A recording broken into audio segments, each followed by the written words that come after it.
కలియుగంలో ఒకానొక శుభముహూర్తమున సాక్షాత్ భూలోక వ్యక్తమైన తిరుమల కొండపై విశ్వపదైన భక్తునికి శ్రీనివాస రూపంలో వెలిసి శ్రీ వెంకటేశ్వరునిగా భక్తులు వెంకటేశ్వర వ్రతకల్పంగా ప్రసిద్ధి నొందే ఈ వ్రతం గురించి గ్రంథం రచించవలసిందిగా అనుగ్రహించి అనుజ్ఞనిచ్చి ఈ విధంగా చెప్పసాగారు.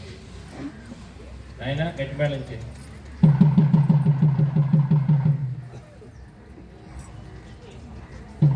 నువ్వు చేయకపోతే ఎలాగా ఇక్కడ మీరు ఒకటి గమనించారు. ఆయన మొహమాటపడ కారణం ఏంటంటే ఎప్పుడైనా భగవంతుడు మాట్లాడాడు అంటే అది మంగళకరం అని మనం గుర్తించాలి. ఎప్పుడైతే మంగళకరం అవుతున్నప్పుడు గట్టి మేళం చేయాలి. అర్థమైందా నాన్న? అదేవిధంగా నేను స్వామి పాట కూడా చెప్తాను, అది ఒక 2 లైన్లు వాయించేసి ఆపే. ఒకవేళ నీకు ఆ పాట రాలేదనుకో, నీ నచ్చిన హనుమాచార్య కీర్తన 2 నిమిషాలు. ఓ ఈ ప్రియభక్త విశ్వపతి నామదయ్య, నా ప్రియ భక్తుడిపై నీకు ఇప్పుడు ఒక విశేష వ్రతకల గురించి వివరిస్తున్నాను. ఈ వ్రతం నాకు అత్యంత ప్రియమైనది, అందరూ ఆచరించడానికి ఎంతో సులభతరమైనది. కలియుగంలో మానవులు తమ తమ పూర్వజన్మ ఫలాలు అనుభవిస్తూ తిరిగి అనేక పాపకర్మను నిర్వహిస్తూ అనేక కష్టాలు పాలవుతున్నారు. వీరిలో నా భక్తులైన కొందరు వారి వారి కష్టాలు నివారించవలసిందిగా నన్ను వేడుకుంటున్నారు. ఎన్నో వ్యయ ప్రయాసలు నొచ్చి తిరుమల యాత్ర చేసి నన్ను దర్శించుకుంటున్నారు. నా భక్తులంటే నాకు అత్యంత ప్రియం. నా మీదే పుట్టిభారం వేసి ధర్మపదంలో జీవితం గడిపే వారి బాధ్యత నేనే వహిస్తాను. గట్టివేళ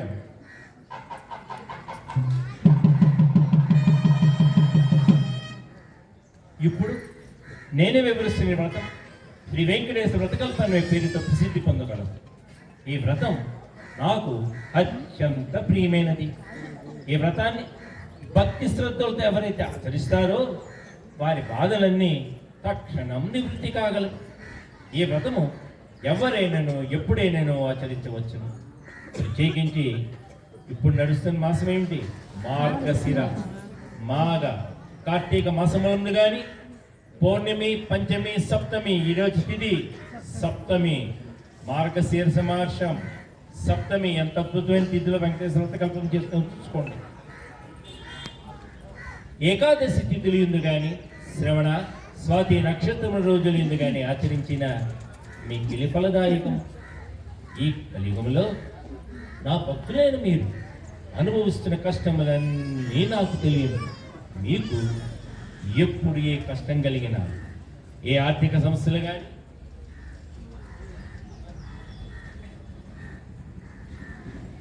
ఆరోగ్య సమస్యలు కానీ, ఉద్యోగ వ్యాపార సమస్యలు కానీ కలిగి మనశ్శాంతి లేనప్పుడు ఈ వ్రతమాచరించిన ఎడల తక్షణమే ఆ కష్టాలన్నీ తొలగిపోగలవు. మరియు మీ ఇంట ఏ శుభకార్యము తలపెట్టినను ఈ వ్రతమాచరించిన ఎడల శుభకార్యము నిర్విఘ్నముగా జరిగి 1000 రెట్లు శుభప్రదము కాగలదు. ఈ వ్రతమాచరించిన వెంటనే సకల సుఖశాంతులు అష్టైశ్వర్యములు లభించగలవు. ఉదయమును కానీ సాయంకాలం ముందు కానీ వ్రతమాచరించవచ్చు. ఈ వ్రతము 5 అధ్యాయములతో కూడినది. ఈ 5 అధ్యాయములను భక్తితో పఠించవలను. మీ స్వగృహమందు కానీ, వసతి గృహమనందు కానీ, నా ఆలయములందు కానీ, ఏ పుణ్యక్షేత్రమునందు కానీ, నదీ తీరమును కానీ వ్రతమాచరించవచ్చు. మీరు వీలైన ఎడల మీ బంధుమిత్రులందరినీ ఆహ్వానించి ఈ వ్రతమాచరించడం మిక్కిలి శ్రేయోదాయకం. ఈ వ్రతము ఆచరించిన వారికిని, విన్నవారికిని, ప్రసాదమును భక్తితో స్వీకరించిన వారికిని అష్టైశ్వర్యములు కలుగుగలవు. ఈ వ్రతమును పూర్వకాలంలో నా ప్రియభక్తులైన ఎందరో మునీశ్వరులు ఆచరించి ఎన్నో దివ్యాశీస్సులు పొందినారు. భూలోకవాసులన్నీ అందరికీ వ్రతము మిక్కిలి ఆనందప్రదాని, అనేక శుభములు కలుగు చేయదు. ప్రశాంత మనస్సుతో నన్నే తలుచుకుంటూ ఈ వ్రతం ఆచరించవచ్చు. వ్రత ఫలము మిక్కిలిగా ఉండగలదు. ఈ వ్రతము ఆచరించే విధానము మిక్కిలి సులభతరం. కలియుగములో మీకు గల కష్టములన్నీ నాకు తెలియదు. అందువలననే అత్యంత కఠోర నిష్ఠతో చేసే తపస్సులకు యజ్ఞ యాగాదులకు ఇచ్చు ఫలము కేవలం ఈ వ్రతం ఆచరించడం వల్లనే మీరు పొందగలరు. మంగళవాక్యం. స్వామి ఇక్కడ మనందరికీ ఒక మాట ఇచ్చారు. ఈ వ్రతకల్పంలోని కథలు మీరు చదివినా కూడా, ఎప్పుడు ఏ సమయం చదివినా కూడా, ఎలా చదివినా కూడా మీకు నేను ఫలితాన్ని ఇస్తాను అనేటువంటి మొట్టమొదటి భగవాన్ వాక్యం ఇక్కడ వినబడింది.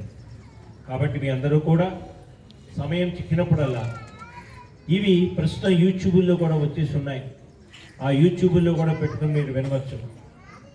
మనందరూ అదృష్టం ఏంటో తెలియదు కానీ ఈ పుస్తకం రచించిన విశ్వపతి గారు కీలి స్నేహితులు.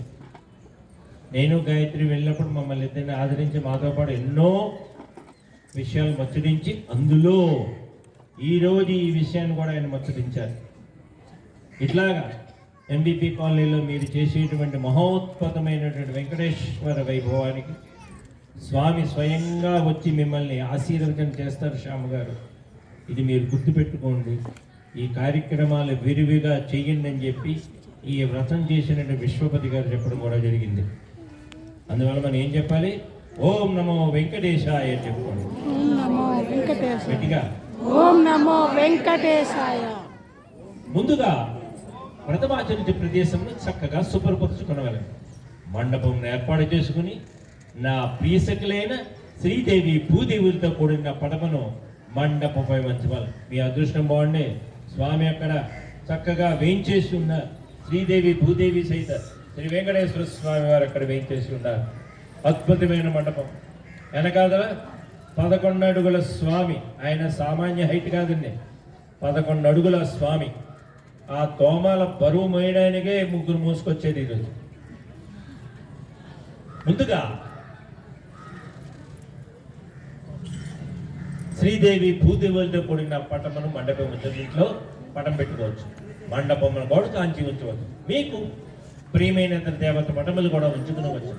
నవగ్రహ దేవతలు అష్టదిక్పాలకులను ఆవాహన చేసుకోవడం, లేదా వారందరికీ మనస్సులోనే నమస్కరించవచ్చు.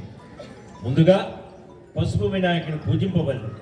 ఆడు తర్వాత ఈ వ్రతమనందల 5 అధ్యాయములను భక్తితో పఠించవలను. ఇదే ప్రథమాధ్యాయం.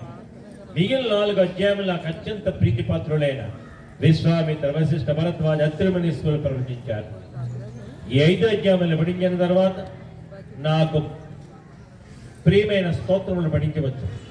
ప్రతి అధ్యాయములకు చివర గోవింద గోవింద గోవింద అని 3 సార్లు స్మరించవలను. ఈ కలియుగంలో సామాన్య మానవుల మీ అందరి కష్టాలు నాకు తెలియను. అవున మరో ఒక విశేషమును కూడా చెప్తున్నాను. ఈ వ్రతమును ఎంత వివరముగా చేసుకుని శక్తి లేని వారు మీరొక్కరే నా పటమును ఎదురుగా ఉంచుకుని విఘ్నేశ్వరునికి, నవగ్రహ దేవతలకు, అష్ట దిక్పాలకులకు మనస్సులోనే నమస్కరించి ఈ 5 కథలను పఠించి మీకు వీలునే ఫలమైన నాకు నివేదించి ప్రసాదముగా స్వీకరించవచ్చు. ఏ విధముగా చేసినా కూడా మీ కార్యశక్తి కాదు, మీ కష్టములన్నీ తొలగిపోదు, మీకు సకల శుభములు కలుగు. ఎవరైతే వ్రతం అత్యంత భక్తి శ్రద్ధలతో ఆచరిస్తారో వారి గృహమునకు స్వయముగా నేనే ఏదో రూపంలో వచ్చే ప్రసాదాన్ని స్వయంగా స్వీకరిస్తాను. నా అనుగ్రహం మీ అందరి యందు ఎల్లప్పుడూ ఉంటుంది. మంగళవాద్యం. ఎప్పుడైతే స్వామి అనుగ్రహం ఉందో అది మంగళాశాసనం కింద స్వీకరించాలి. మంగళాశాసనం అయిపోయిన తర్వాత శ్రీ స్వామివారు తిమ్మరాజు సుపతి రామకృష్ణమూర్తి విశ్వపతి అనే భక్తునికి ఈ విధంగా తనకు అత్యంత ప్రీతికరమే తానెల్లప్పుడూ నివసించే తిరుమల కొండపై ఈ వ్రత విధానాన్ని అనుగ్రహించారు. కలియుగవాసులైన మనమందరం ఈ వ్రతమును ఆచరించి శ్రీ వెంకటేశ్వర స్వామి వారి అనుగ్రహమునకు పాత్రులు కావాలి. ఈ వ్రతం ఆచరించినంతనే మన కష్టములన్నీ తొలగిపోయి అనేక శుభ ఫలితాలు పొందవచ్చు. గట్టిగా చెప్పండి, గోవిందా గోవిందా గోవిందా గోవిందా గోవిందా. గోవిందా. ప్రథమాధ్యాయం సమాప్తం. అక్కడ మండపం దగ్గర ఎవరంటే ఆర్తిపండి. శ్రీహకాంతాయ కళ్యాణ నిధయే నిధయేర్తినాం శ్రీవేంకట నివాసాయ శ్రీనివాసాయ మంగళం. నారాయణ తే నమో నమో.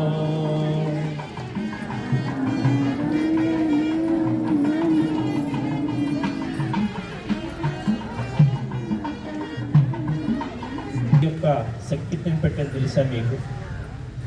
అక్కడ స్వామి చెప్పాడు, భక్తులారా నా నామస్మరణ చేస్తే చాలు నాయన, నా కథలు వింటే చాలు నాయన, నీకున్న కష్టాలన్నీ నేను తీసేస్తాను అని చెప్పి స్వామి ఏ రోజైతే మనకి వాగ్దానం చేశారు. కాబట్టి మనం ఎవరిని స్తుతించాలి? నారాయణతే నమోస్తుతే అని స్తుతించాలి. ఇక 2వ అధ్యాయం శ్రీ వెంకటేశ్వర ప్రతికల్పం శ్రీ విశ్వామిత్ర వాచ. ఈ అధ్యాయమును మనకు మహాతపస్సంపలైన సాక్షాత్ శ్రీ విశ్వామిత్రుల వారు అనుగ్రహించారు. ఓ కలిగవాసులారా, శ్రీనివాసుని ప్రియ భక్తులారా, మీరు ఆచరిస్తున్న ఈ శ్రీ వెంకటేశ్వర ప్రతికల్పం అతి పవిత్రమైనది, మహామహిన్వితమైనది. కలియుగములో ఆ శ్రీమన్నారాయణ కరుణాకటాక్షాలు పొందడానికి మిక్కిలి సులభ మార్గం. పూర్వకాలమున అనేక మంది శ్రీవారి భక్తులు ఈ వ్రతమాచరించి తమ తమ అభిష్ట సిద్ధి పొంది ఉన్నారు. ఎంత సులభతర వ్రతకలు మనకు అనుగ్రహించిన ఆ శ్రీ వెంకటేశ్వర స్వామి వారికి ముందుగా మనమందరము నమస్కరించవలెను. స్వామి మంగళవాద్యం చెప్పండి గట్టిగా. గోవిందా గోవిందా గోవిందా గోవిందా గోవిందా. గోవిందా. పూర్వకాలమున మగధ సామ్రాజ్యంలో విష్ణు చిత్తుడైన శ్రీవారి ప్రియభక్తులు ఉండేవాడు. అతనికి 9 మంది శ్రీ సంతానం కలిగి ఎంతో పాండిత్యం కలిగినను మిక్కిలి పేదరిమతో బాధపడుతుండేవాడు. విష్ణుచిత్తుని భార్య తారామతి ఎల్లప్పుడూ శ్రీమన్నారాయణనే ప్రార్థిస్తూ ఉండేది. అప్పుడప్పుడు వివాహాది శుభకార్యాల పౌరోహిత్య కార్యక్రమాల్లో దక్షిణగా వచ్చిన కొద్ది సొమ్ముతో ఎంతో కష్టాలు పడుతూ కాపురం సాగిస్తున్నారు ఆ దంపతులు. కుమార్తెలకు యుక్త వయసు సమీపించింది.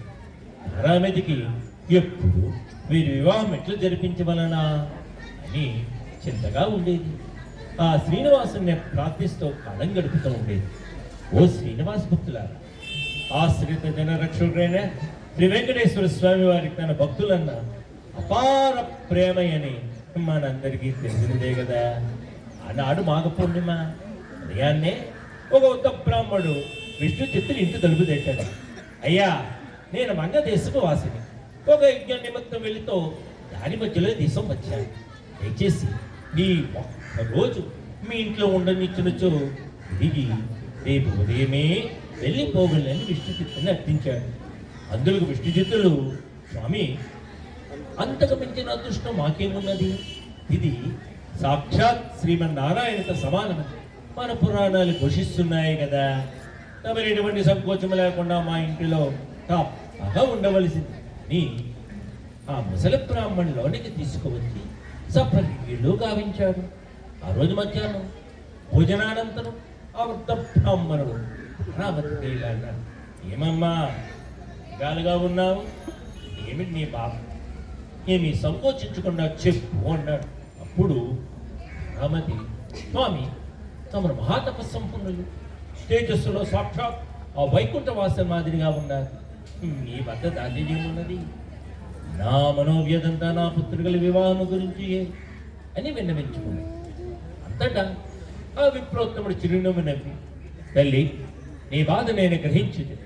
నీ కష్టములన్నీ తొలగిపోయి కుమార్తెలకు శుభప్రదముగా వివాహము కలుగుటకు ఒక అద్భుత వ్రతం మీకు చెబుతుంది. ఈ వ్రతం ఆచరించిన మీ కష్టములన్నీ పటాపించలు కాగలవు. శ్రీ వెంకటేశ్వర వ్రతం వ్రతము మీ సులభతరం అని చెప్పి ఆ వ్రత విధానమంతయో దంపతులకు వివరించాడు. అంతటా విష్ణుచిత్తుడు, స్వామి మహాసంతోషం, ఇంతకు మంచి మహాభాగ్యం ఏముంటుంది? ఎన్నో రోజులు ఎందుకు, శుభస్సు శీఘ్రం అన్నారుగా మన పెద్దలు. ఈరోజు మాఘపూర్ణమి, ఎంతో శుభదినం. ఈరోజే తమను సెలవిచ్చిన శ్రీ వెంకటేశ్వర వ్రతం ఆచరించదమని విష్ణు చిత్తులు తారామతి దంపతులిద్దరూ తమ కుమార్తెల అందరితో కలిసి ఆ రోజు సాయంకాలం అనే బంధుమిత్రులు పిలుచుకొని శ్రీ వెంకటేశ్వర వ్రతమును అత్యంత భక్తి శ్రద్ధలతో ఆచరించారు. వచ్చిన భక్తులందరూ వ్రతం పుట్టైన పిమ్మట ఇప్పుడు మనం ఏం చేస్తాం, తీర్థ ప్రసాదాలు స్వీకరించి తమ తమ గృహములకు వెళ్ళేది. అప్పుడు విష్ణుచిత్తుల వారు భార్యాసమేతముగా బ్రాహ్మణోత్తముని పాద నమస్కారం కావించి తమ దంపతులను ఆశీర్వదించవలసిందిగా వేడుకున్నారు. అప్పుడు ఆ బ్రాహ్మణోత్తముడు వ్రత తీర్థ ప్రసాదమును తానును స్వీకరించి మనోభిష్ట సిద్ధిరస్తు, శ్రీ లక్ష్మీ శ్రీనివాస కటాక్ష సిద్ధిరస్తు అని ఆశీర్వదించాడు. ఇందాక వ్రతం చెప్పినట్లు మీకు చెప్పాను. ఏం చెప్పాను? స్వామి అన్నపూటను చూసి ప్రసాదం స్వీకరించి వచ్చిన తర్వాత మాత్రమే స్వామి ఆశీర్వచనం చేస్తారనేది ఈ వ్రతకల్పంలో చూసి మీకు చెప్పిందే, వేరే ఉద్దేశం కాదు. ఇక్కడ మీ సమయాన్ని హరించడం అని కానీ మిమ్మల్ని కూర్చోబెట్టి ఏదో చేయడం అని కానీ ఉద్దేశం కానే కాదు. ఒక వ్రతం చేసినట్లే, ఒక పూజ చేసినట్లయితే మనం దానిని లోపభూయిష్టంగా ఎప్పుడూ చేయకూడదు. ఒక సత్కర్మ ఆచరించినప్పుడు ఆ సత్కర్మ తగినట్లుగానే మనం ప్రమాణాన్ని స్వీకరించి ఒకరోజు ఏమైపోతున్న భగవంతుని గురించి ఒకరోజు మనం భగవంతుని కేటాయిస్తాం. తిరుమల కొండపైన శ్రీనివాసు ఇక్కడికి వచ్చి వెలిశాడు, మీ అందరి గురించి ఇక్కడ కూర్చున్నాడు, మీకు ఆశీర్వదం చేయడానికి ఎక్కడ ఉన్నాడు, మీకు ఇవ్వడానికి ఆయన ఎక్కడ ఉన్నాడు. అందువల్ల మనం లౌకికాన్ని మర్చిపోయి స్వామిని గుర్తు చేసుకుంటాం. ఇందులో చీకటి పడి నిద్రా సమయమైనది మనం అనుకున్నట్లయితే అంతటి విచిత్ర బ్రాహ్మణునికి ఒక చిరిగిన దుప్పటి నుంచి కన్నీళ్యపనితముగా స్వామి కడుపు పేదనైనా నా వద్ద ఎందుకు మించి మంచి దుప్పటి లేదు, ఈ రాత్రికి నన్ను క్షమించి దీని ఎందే విశ్రమించవలసింది అని వేడుకున్నాను.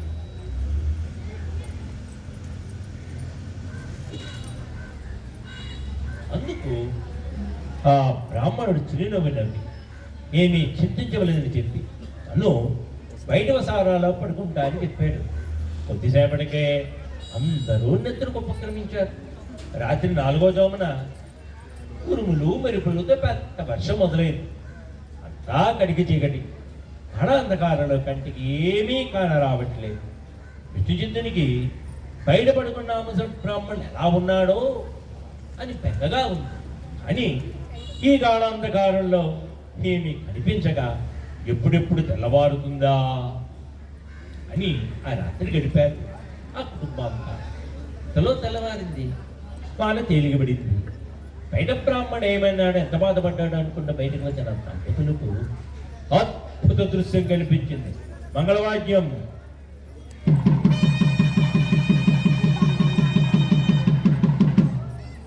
అక్కడ విప్రోత్తము లేడు. చిరిగిన దుప్పటి స్థానంలో పుట్టు పీతాంబరం ఉంది. ఆ పీతాంబరంపై శ్రీ వెంకటేశ్వర స్వామి వారి విగ్రహం చిరునవ్వుతో కనిపించింది. ఇప్పుడు మీకు కూడా అదే స్వామిని చూడబోతున్నారు. జరిగినదంతా ఆ దంపతులకు అర్థమైంది. వారు ఆనందానికి అవధులు లేవు.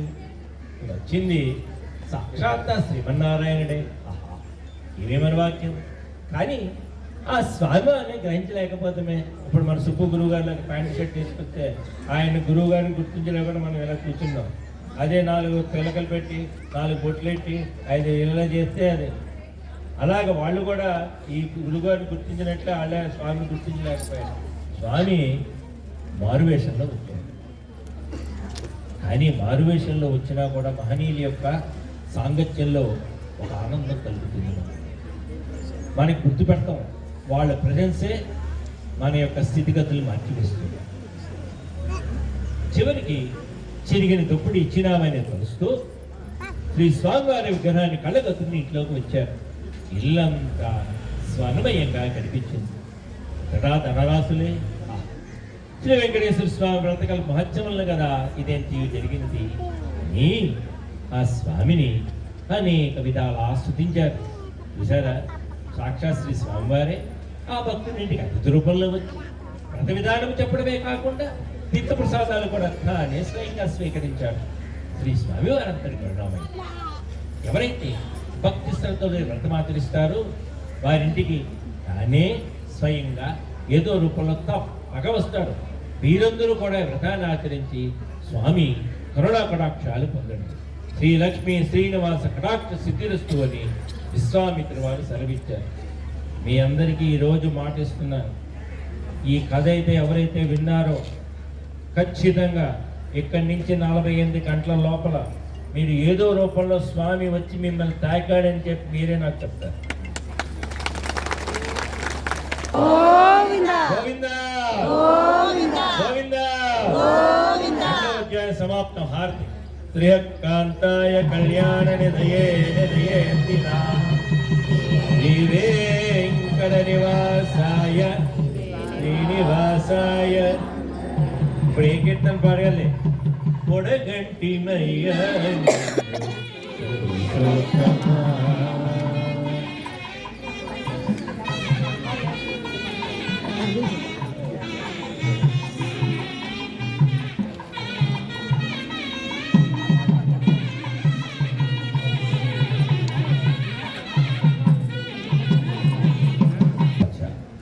ఈ అధ్యాయం మహాత్మనిష్ట గరిష్ఠులైన శ్రీ వశిష్ఠ మునీశ్వరుల వారు శ్రీమన్నారాయణ వారి అనుగ్రహంతో నాకు వివరించారు. ఓ కలిగి వస్తున్నారు శ్రీనివాసుని ప్రియ భక్తుల వైకుంఠంలోని శ్రీమన్ ఆయనుడే నేటి తిరుమల శ్రీ వెంకటేశ్వరి. కలిగి వాసులు మీ అందరి కష్టాలు తీర్చడానికి స్వామి మీకు అతి చేరువలో ఈ తిరుమల కొండపై అవతరించారు. ఆ స్వామి వారి ప్రసన్నం చేసుకునడానికి వ్రతం మిక్కిలి సులభతరం. ఈ వ్రతం భక్తి శ్రద్ధలతో ఆచరించిన వారు సకల సౌభాగ్యాలను అనుభవిస్తారు. పూర్వకాలంలో అవంతి దేశంలో కాకినగరం అనే పట్టణం ఉండేది. పేరు తగినట్లుగానే ఆ పట్టణంలో అనేక మంది భాగ్యవంతులు ఉండేవారు. అయితే వారు తమ తమ సంపదను చూసి గర్విస్తూ మిగిలిన సామాన్యుల్ని అతి హీనంగా చూసేవారు. ఐశ్వర్యమంతా తమ గొప్పనే తెలుస్తుంది. నిత్య పూజలు కాదు కదా, విశేష రోజుల్లో కూడా ఏ పూజలు చేసేవారు కాదు. ఆ సృష్టికర్త శ్రీమన్నారాయణుడికి వీరందరికీ జ్ఞానోదయం కలిగించాలి పూజ. ఒక రోజున ఆ ధనవంతులందరూ అనేక విధి విలాసాల్లో మునిగి తేలుతున్నారు. ఆ పట్టణాన్ని తుప్పు వీధిలో గల శ్రీ లక్ష్మీనారాయణ ఆలయంలో కనీసం దీపం వెలిగించే నాదుడు కూడా కరువయ్యాడు. ఆ రోజు తొలి ఏకాదశి, అత్యంత పర్వదినం. కానీ ఆ పట్టణంలో ఒక్కరు కూడా ఆ ఆలయానికి పూజా దినాన్ని నిర్వర్తించాలని ఆలోచించడం లేదు. సాయంత్రం ఉన్నట్టుండి దట్టమైన మబ్బులు కమ్ముకున్నాయి. బ్రహ్మాండమైన కుంభవృష్టి. వ్యాపారులందరూ ఇల్లు నీడ మునిగిపోసాగాయి. తాగాడంతకాలం తెల్లవారేసరి ఊరంతా నెలవంతమైంది. వ్యాపారి ఇళ్ళన్నీ కూలిపోయాయి. అన్నేశ్వర్యాలు పోయి చివరికి కట్టుపట్టుతో మిగిలారు. ఎందుకు ఉపద్రవం, ఎందుకు జలప్రళయం?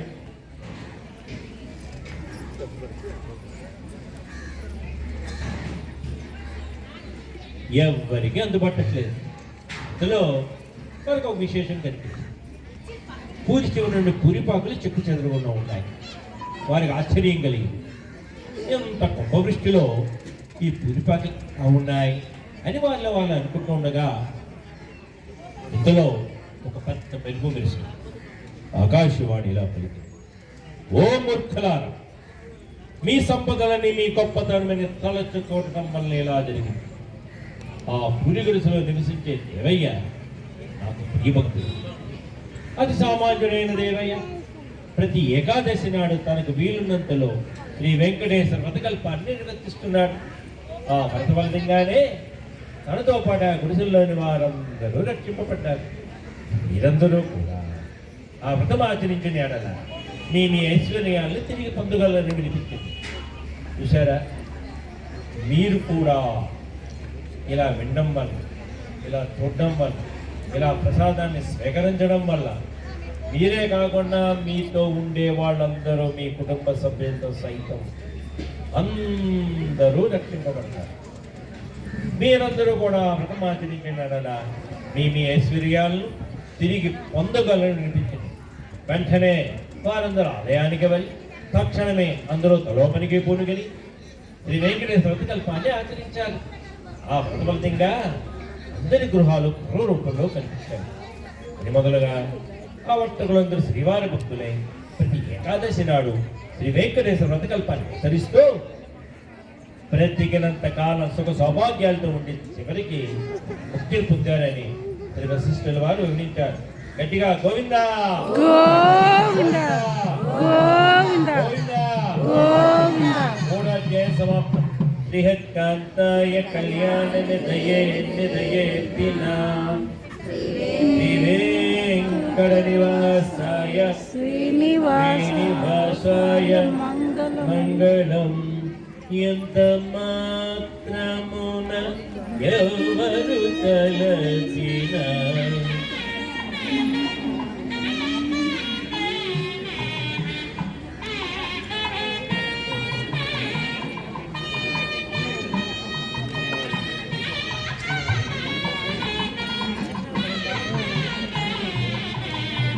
శ్రీ భరద్వాజ వాచ. మా అందరికీ ఒక అదృష్టం ఏంటంటే బర్ఫానీ బాబా గారు 22 సంవత్సరాల పాటు ఇక్కడికి వచ్చి మమ్మల్ని అందరినీ ఎంతో అనుగ్రహించి మమ్మల్ని వెంకటేశ్వర క్షేత్రానికి తీసుకెళ్ళి మా అందరితో స్వామి దర్శనం మమ్మల్ని అందరినీ చేయించి మాతో కూడా చేసుకుని మమ్మల్ని అనుగ్రహించినటువంటి బర్ఫానీ బాబా గారి యొక్క దయవల్లే ఈరోజు ఈ ప్రాంగణంలో ఈ కార్యక్రమాన్ని చేయగలుస్తున్నాం. అదేవిధంగా మా గురుదేవులు శ్రీ ఎంఆర్రావు గారు నాకు నేర్పిన దీక్ష కూడా దీనికి కారణమే. కాబట్టి వారందరికీ కృతజ్ఞతాపూర్వకంగా వారి ఆశీస్సులు అందుకోవాలి. కాబట్టి మనందరం ఒకమారు వెంకటేశ్వర స్తుతి చేసి 4వ అధ్యాయంలోకి ప్రారంభిద్దాం. గోవిందా గోవిందా గోవిందా గోవిందా. ఇదే ప్రాంగణంలో 2019వ సంవత్సరం జూన్ 7వ తారీఖున శ్రీ లక్ష్మీనారాయణ యాగం చేసినప్పుడు బర్ఫానీ బాబా గారు సాక్షాత్ శ్రీమన్నారాయణుడికి అత్యంత ప్రీతికరమైనటువంటి ఈ శ్రీ వెంకటేశ్వర వ్రతకల్పంలో 4వ అధ్యాయం మహామునీశ్వరులు ఇది భరద్వాజ మహర్షుల వారి విధంగా చెప్తున్నారు. ఓ కలిగవాసులారా, శ్రీమన్నారాయణ ప్రియభక్తులారా, మీరు ఆచరిస్తున్నటువంటి శ్రీ వెంకటేశ్వర వ్రతకల్పం అద్భుతమైనది. మీ కోరికలన్నింటినీ తక్షణమే తీర్చగల ఉపాయం. శ్రీ వెంకటేశ్వరుని ప్రసన్నంగా గావించుకొనడానికి అత్యంత సులభతర మార్గం ఇది. మీ అందరినీ అనుగ్రహించడానికి సాక్షాత్ ఆ వైకుంఠవాసుడే కలియుగంలో తిరుమల కొండపై శ్రీనివాసునిగా వెలిశాడు. గట్టి మేడం.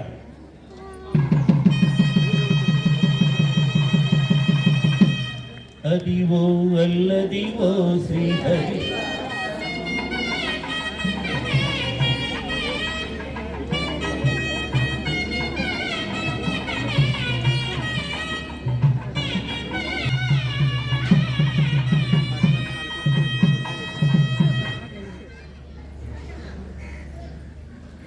ఎన్నో జన్మల పుణ్యఫలం చేత గాని తిరుమల కొండపై కాలిరడం సాధ్యం కాదు. స్వామి దర్శనము సాధ్యము కాదు. ఇదే విధముగా ఈ శ్రీ వెంకటేశ్వర వ్రతకల్పం ఆచరించే సంకల్పము కలుగుట కూడా ఎంతో పూర్వ జన్మ పుణ్య ఫలముననే కానీ సాధ్యము కాదు. ఆచరిస్తున్నవారు, కథలు విన్నవారు, ప్రసాదము స్వీకరించిన వారు శ్రీవారి కృపకు పాత్రులై ఎంతో మహత్వాక్యము పొందుతుంది. పూర్వకాలము నగరనే గ్రామంలో ధనగుప్తుడనే వ్యాపారం ఉండేవాడు. అతను మహాలోభి. ఎంత ఐశ్వర్యములు సంపాదించినను అతని లోపితనముకు అంతు లేకున్నాడు. ఈ ఐశ్వర్యం ఎంతో తన గొప్ప ఏనుకని పెర్రవీగిడివాడు. ఎంతటి వారైనను ఈ అహంకారమే కదా అదో పాతాళమునకు తులసిపోయినది.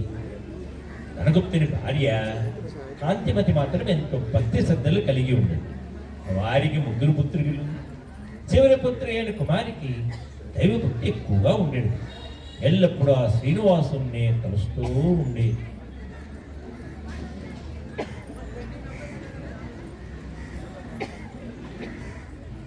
ఎలా తెలుస్తుందో మీకు తెలుసా?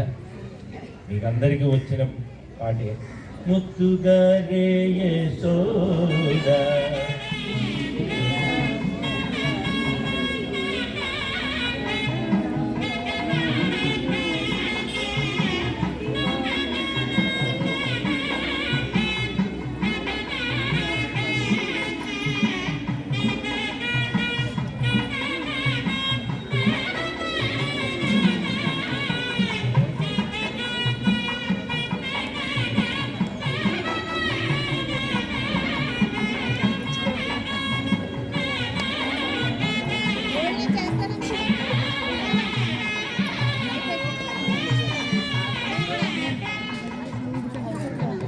తెలియకుండా వీలుంటప్పుడల్లా శ్రీ వెంకటేశ్వర స్వామి వారి ఆలయానికి వెళ్ళి స్వామిని దర్శించుకుని వస్తూ ఉండేది. ఇంటికి తీసుకొచ్చే ప్రసాదాన్ని అందరూ స్వీకరించిన తండ్రి మాత్రము ఎప్పుడూ తీసుకునేవాడు కాదు. భర్త యొక్క ప్రవర్తన కాంతిమతి ఒకరోజు కుమారి తన స్నేహితులంట శ్రీ వెంకటేశ్వర వ్రతము జరుగుతుందని తెలుసుకుని తాను కూడా వ్రతగంగ మీద ఆమెనే వెళ్ళింది. వ్రతం పుట్టేసరికి మనలాగే మిట్ట మధ్యాహ్నం అయింది. ప్రసాదం తాను స్వీకరించి కొంచెం పొట్లంగా కట్టించుకుని ఇంటికి బయలుదేరింది. మార్గ మధ్య వచ్చేసరికి ఎండ తీవ్రత ఎక్కువ. ఎప్పుడైనా కొంచెం దాహం తెచ్చుకుందామా అని తచ్చగానే ఆ పక్క వీధిలో తన తండ్రి అంగడి ఉందని గుర్తొచ్చింది. ఆ అంగడికి వెళ్ళి ఈ వ్రతం గురించి తండ్రికి చెప్పకుండా నీళ్ళు అడిగి తాగింది. తండ్రి కోపగించుకుంటాడు. నేను భయంతో కంగారుగా దాహం తీర్చుకుని వడివడిగా ఇంటి దారి పట్టింది. ఈ హడావిడిలో కుమారి ప్రసాదం పొట్ల దుకాణంలోనే మర్చిపోయి వదిలివేసింది. ఇంతలో ఆ ప్రచారంలో ఒక్కసారిగా అలజడి మొదలైంది. ప్రజలందరూ ఆహాకారాలు పెడుతూ పరిగెడుతున్నారు. పెద్ద అగ్ని ప్రమాదం సంభవించి ఆ వీధుల నంగళ్ళు అగ్నిదేవుడి ప్రతాపానికి ఆహుతి కాసాగాయి. అసలేమిటి మధ్యాహ్నం, దానికి తోడు తీవ్రమైన వడగాలి. కొద్ది క్షణాలలో తన ఎదుటే తన అంగడి గొడవ పూర్తి కావలసింది. ఈ ఆలోచనతో చేతులు వణికిపోతున్నాయి. అంగడి నుంచి అందరూ బయటికి పరుగులు తీశారు. కానీ తాను ఉండిపోయాడు. విడిచిపోబుద్ధి కావట్లేదు. ఉంటే తాను మసైపోగలడు. ఈ కంగారులో చేతికి ఏదో పొట్లం తగిలింది. ఏ ఆలోచన లేకుండా తీసి నోట్లో వేసుకున్నాడు. తీయగా అనిపించింది. ఏ కాదు, మనసు కొంచెం సిమిత పడ్డట్టు కూడా తోచింది. అప్పుడే ఒక సంఘటన జరిగింది. బట్టలన్నీ ఏమీ మాయ అని ఒప్పి నోటి మాట రాలేదు. ఇంతలో ఈ వీధిలో అక్కడ ప్రమాదం జరిగింది. ఇంట్లో తెలిసి వారి కృతిపతి కుమార్తెలతో సహా వచ్చిన మంటలు పక్కనే ఉన్న అంగడి వద్ద ఆగిపో సంభ్రమాశ్చర్యంలో ఉన్నాయని అప్పుడు కుమార్తెకు తాను అంగడిలో మరిచిన పొట్లం గుర్తుకు వచ్చింది. ప్రగుప్తుడు అంతకుముందు తాను తిన్నది ఆ పొట్లంలోని పదార్థంగా గ్రహించాడు. మరి ఆ పొట్లం శ్రీ వెంకటేశ్వర స్వామి వారి ప్రసాదమని తాను వ్రతంలో పాల్గొనడం అంతా వివరించింది. తాను స్వీకరించిన ప్రసాద మహత్యం వల్లే తాను ఆ ప్రమాదం నుంచి బయటపడినట్లు తాను గుప్తుడు గ్రహించాడు. మీరు ఇదే గ్రహించారు. ఈ యొక్క ప్రసాదం ఎప్పుడైతే స్వీకరిస్తారో, ఈ ప్రసాదాన్ని ఎవరైతే ఉంచుకుంటారో, సాయంత్రం వచ్చి అన్నకూటం చేసినటువంటి ఆ 120 కేజీల పులిహోర ప్రసాదాన్ని తీసుకుంటారో, ఎటువంటి ప్రమాదాలు మీ దరికి కాదు కదా, మీ కుటుంబ సభ్యుల దరికి కూడా చేరలేవు. మంగళవాద్యం.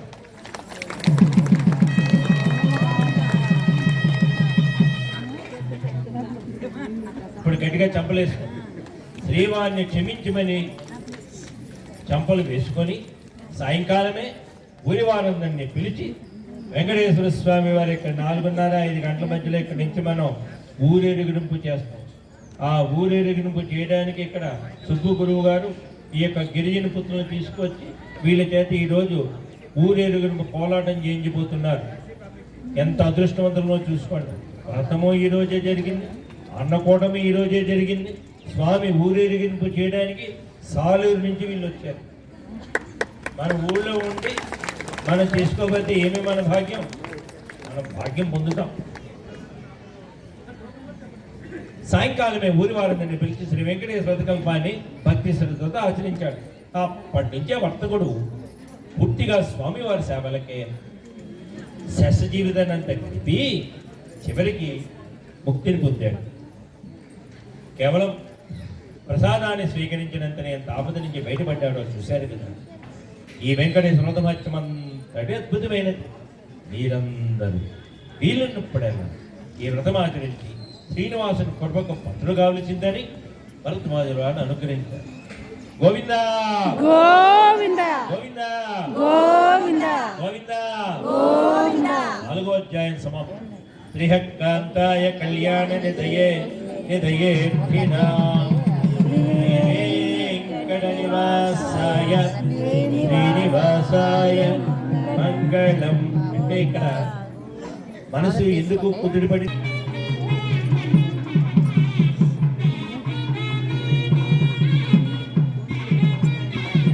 వెంకటేశ్వర వ్రతకల్పం 5వ అధ్యాయం శ్రీవాచ భూలోక వైకుంఠమే తిరుమల తిరుపతి. తిరుమలతో సమానమైన పవిత్ర ప్రదేశం కానీ శ్రీ వెంకటేశ్వరునితో సమానమైన దైవం కానీ ఇంతకు ముందు లేడని ఇక ముందు ఉండబోడని పురాణాలు ఘోషిస్తున్నాయి. శ్రీనివాసుని కావలసిన శ్రీమన్నారాయణునికి మీరంటే అలివిమాలిని ప్రేమ. మీరు భక్తులు కాదు. స్వామి ఏం చెప్పాడు ఇక్కడ? ఏం చెప్పాడు? తన భక్తులంటే అలవిమాలిని ప్రేమ. ఎవరైతే తన మీదే ప్రతిభారం వేసి నిత్యం తన్నే స్మరిస్తూ సత్ప్రవర్తన కలిగి జీవిస్తారో వారి యోగక్షేమాలు తానే వహిస్తాడు. సత్ప్రవర్తన అంటే ఏంటో తెలుసా? ఇప్పుడు మీరు చేస్తుందే ప్రసాదానికి వెయిట్ చేసి ఫోన్ చేసి మళ్ళీ సాయంత్రం వచ్చి అన్నకోట ప్రసాదాన్ని స్వీకరించి తద్వారా ఏకాంత సేవలో స్వామి అనుగ్రహాన్ని పొందడమే మీరు చేసే సత్ప్రవర్తన. కాబట్టి ఈ ప్రవర్తన ఎవరైనా తిరుగు చేస్తే సత్ప్రవర్తన లేనట్లు లెక్క. అది మీకు మీరే టెస్ట్ చేసుకోండి.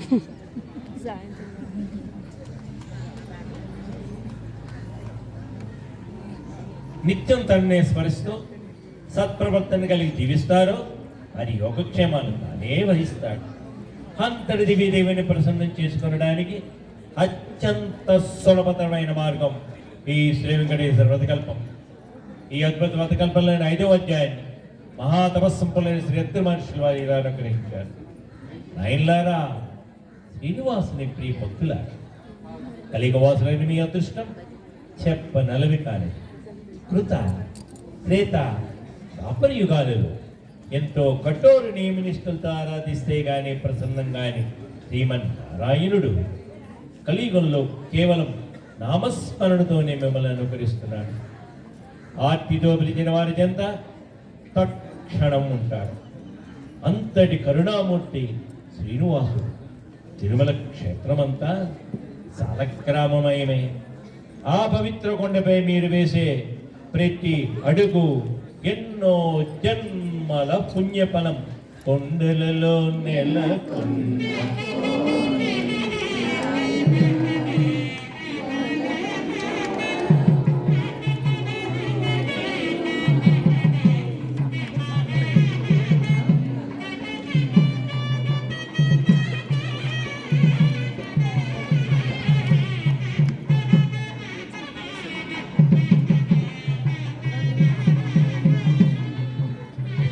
ఇక్కడే మీకు ఒక అద్భుతం కూడా ఉంది. ఎంత మాత్రమున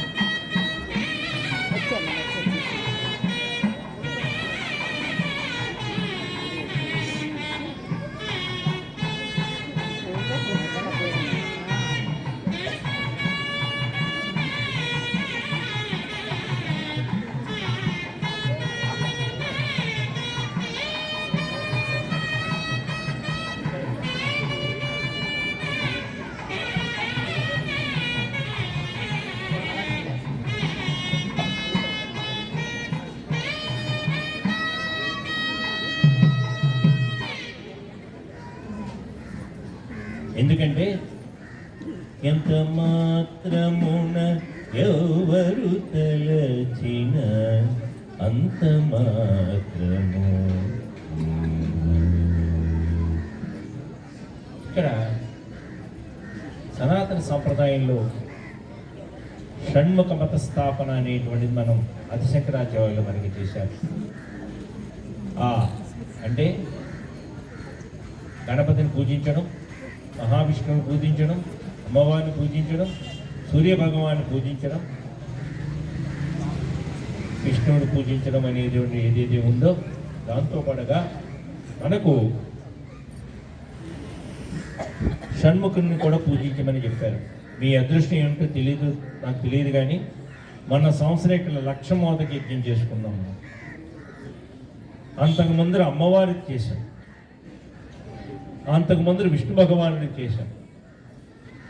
రేపు ఫిబ్రవరిలో ఫిబ్రవరి 19 నుంచి మార్చి 4 వరకు భాగవతం చెప్పుకోబోతున్నాం. ఈ 14 రోజులు షణ్ముఖ శర్మ గారు భాగవత ప్రవచనం చేయడమే కాకుండా 14 రోజులు నేను విశిష్టమైన వ్రతకల్పాలను కూడా చేయించబోతున్నాను. కాబట్టి స్వామి మన చేసి చూసారా ఎన్ని చేయించుకుంటున్నారు. ఒక్కొక్కటి చేసుకోవాల్సి వస్తూ రేపు సంవత్సరం భాగవతం చేసిన తర్వాత ఏం చెప్పారు, ఆయన భాగవతం తర్వాత చేయవలసింది బ్రహ్మోత్సవం. ఆ బ్రహ్మోత్సవం చేయాలి అని చెప్పి స్వామి మనకి చెప్పారు. కానీ మీ అందరూ బ్రహ్మోత్సవం చేసుకుంటారా? చేసుకుంటే ఏం చెప్పాలి గట్టిగా? గోవిందా. ఒప్పుకున్నట్టేనా? మీ అందరిని ఒప్పుకుని బ్రహ్మోత్సవం చేయడం వద్దా? చేయండి. గట్టిగా చెప్పాలి. గోవిందా గోవిందా.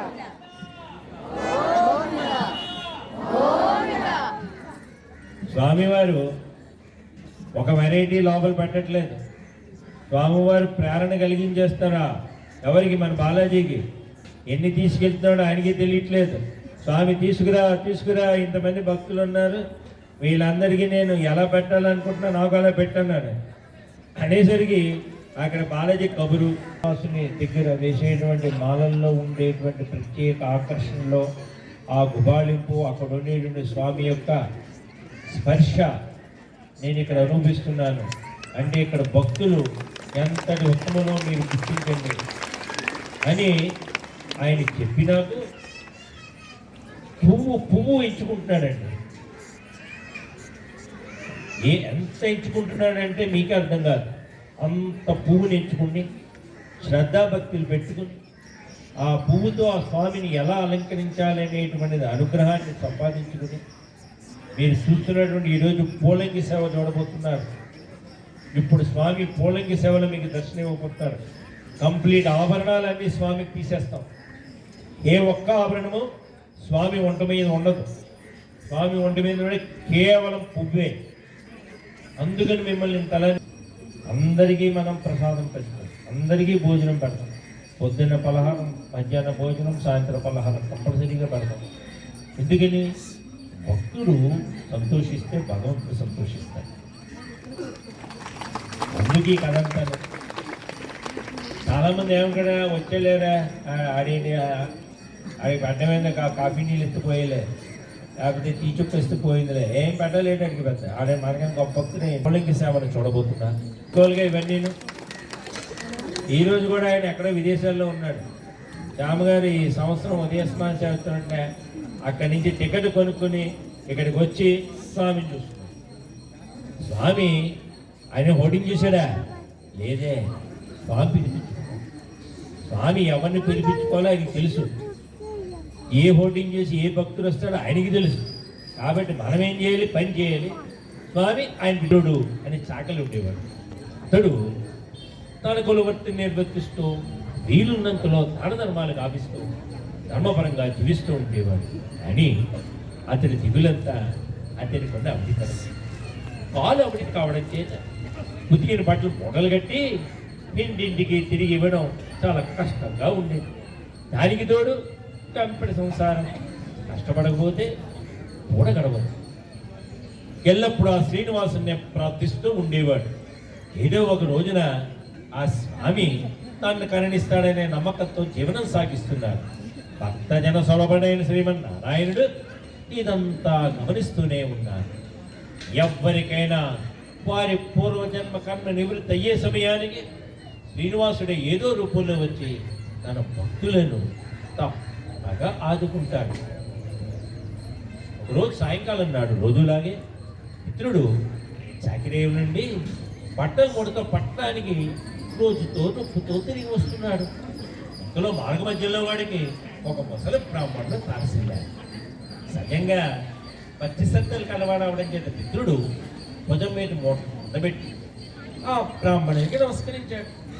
కదా విప్రోత్తముడు, ఆయన ఈ అవిటికాలతో ఓ బాధపడుతున్నావు, నీ బాధ చూడడానికే కష్టంగా ఉంది, నువ్వెంత కష్టపడుతున్నావు కదా అని అన్నాడు. అప్పుడు మిత్రుడు, స్వామి మీరెవరో మహానుభావులారు, గంపడి సంసార భారం చేత నాకు ఈ పని తప్పటం లేదు. ఈ అవిటితనం పోయే మార్గం ఏదైనా సెలవు ఇవ్వవలసింది అని విన్నవించుకున్నాడు. అప్పుడు ఆ ముసలి బ్రాహ్మణుడు, ఆయన తప్పక చెబుతాను, సావధానంగా నీ ఎవరితనం పోవడమే కాకుండా నీకు అష్టైశ్వర్యాలు కలిగే వ్రతం ఒకటి చెప్తాను. వ్రతమాచరించిన మరుక్షణం నీకు 1000 వరహాలు లభిస్తాయి. అయితే ఒక షరతు, అందులో సగం నాకు సమర్పించాలి. రేపు మళ్ళీ ఇదే సమయానికి ఇక్కడికి వస్తాను అని చెప్పాడు. ఇదే మన నిత్య జీవితంలో చేస్తూ ఉంటాం. స్వామికి ఏదేదో చెప్తూ ఉంటాం. మా గురువుగారు ఎమ్మర్రావు గారు ఎప్పుడు నన్ను ఏడిపిస్తూ ఉండేవారు. మా మిత్రుడు ఒకడు ఉండేవాడు, పూర్వం మీ వెంట్రుక ఎలా ఉందో అదే విధంగా మళ్ళీ మొలుస్తుందే తప్ప గుండె గీయించుకున్నాం కదా అని. చూసారా, కొంతమంది ఆడపిల్లలు గీయించుకుంటారు ఏంటి, పొడువుగా ఉండి అసలు దాని ఏంటో స్టైన్ ఏదో ఉంటారు. ఒక మా అమ్మాయి ఒకసారి 2000 రూపాయలు ఇచ్చి నా బొర కూడా తినేసింది. అదేదో ఇంకా వంకర్లు ఉండాలో స్ట్రైట్ స్ట్రైట్ స్ట్రైట్ ఏదో మొత్తం స్ట్రైట్ తీసుకున్న తర్వాత చెప్పాను, వస్తే ఎందుకే తల్లి నాకు 2000 రూపాయలు దండుకు, కానీ మళ్ళీ 2 వారాల పోతే మళ్ళీ నీ కర్లింగే నీకు ఎక్కిస్తుంది అని చెప్పి. ఆడవాళ్ళకి కొంచెం జుట్టు కర్లింగ్గా ఉండకుండా ఉండాలి కోరుకుంటూ ఉంటారేమో నాకు తెలియదు, ఎందుకు అనుకుంటారో తెలియదు. కానీ ఆ కర్లింగ్ హెయిర్ అమ్మాయి స్ట్రైట్ హెయిర్ స్ట్రైట్ పెంచు.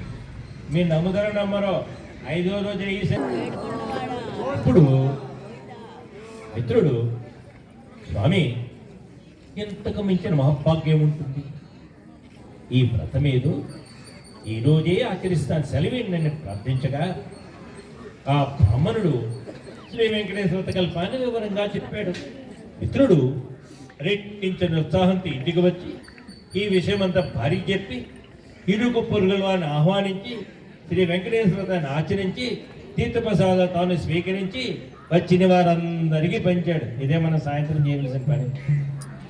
ఇంటికి వెళ్ళి గబో మళ్ళీ వచ్చేసి ఆ తీర్థప్రసాదాలు రాత్రి ఇచ్చాం కదా, అలాగే తీర్థప్రసాదాలు స్వీకరించి ఎప్పుడైతే మనం చేస్తామో అప్పుడు స్వామి మిమ్మల్ని చూస్తాడు. ఎందుకని వ్రతం రోజున చేయవలసిన పని అది. అయిపోయిన సామగారిని పంపించేసి మిగతాన్ని మీ పోతే ఏ ఫలితం వెళ్ళి గబవ్వ తొందరగా ఇంటికి వెళ్ళి గబవ్వ కాళ్ళు చేతులు కడుక్కొని మళ్ళీ తొందరగా వచ్చేస్తే స్వామి యొక్క అనుగ్రహాన్ని సంపూర్ణంగా పొందబోతున్నారు. ఇది ఎవరు చెప్తారండి మీకు? పొడజం ఎంత చూసినా ఇన్కమ్ మనకి ఏమొస్తుంది, నో అవుట్ గోయింగ్ మనం ఏమో. అవునా? కానీ ఇప్పుడు ఈరోజు విశేషం మార్గశీర్ష మాసం సప్తమి, అద్భుతమైన అన్నకోట మహోత్సవం. ఇంత అద్భుత ప్రాంగణంలో మనం కాసేపైనా సరే మన సమయాన్ని వెచ్చించకపోతే స్వామి అక్కడ మీకు దర్శనం ఇవ్వాలంటే 24 గంటలు పడుతుందండి. ఒక్కొక్కసారి ఇచ్చినా ఇవ్వలేపని మనం ఏం చేయలేం. కానీ ఇక్కడ స్వామి సంపూర్ణంగా మీకు అనుగ్రహించడానికి ఇక్కడ కూర్చున్నారు.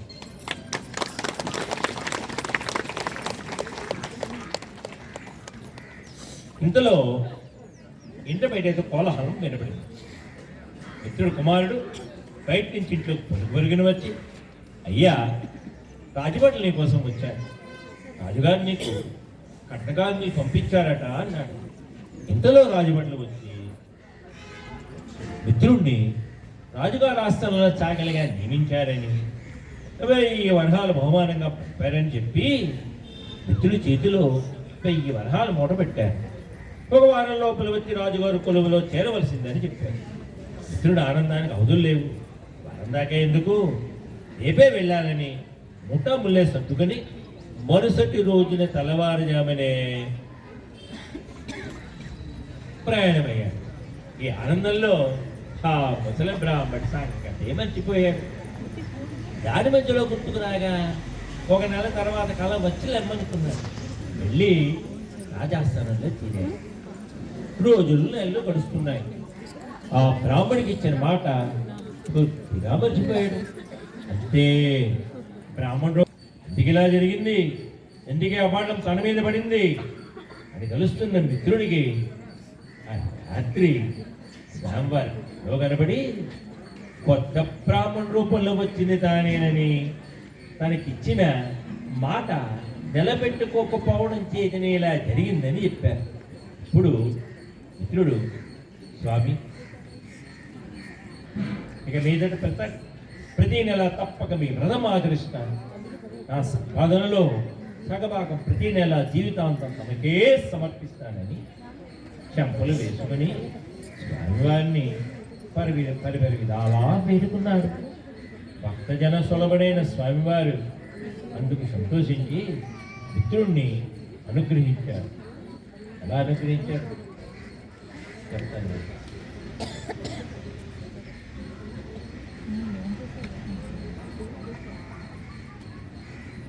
అన్ని మంత్రములనే వచ్చానన్నా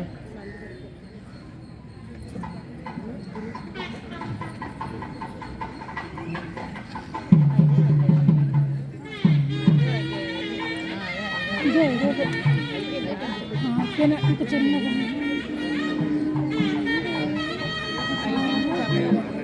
ఇంకా అవ్వలేదు.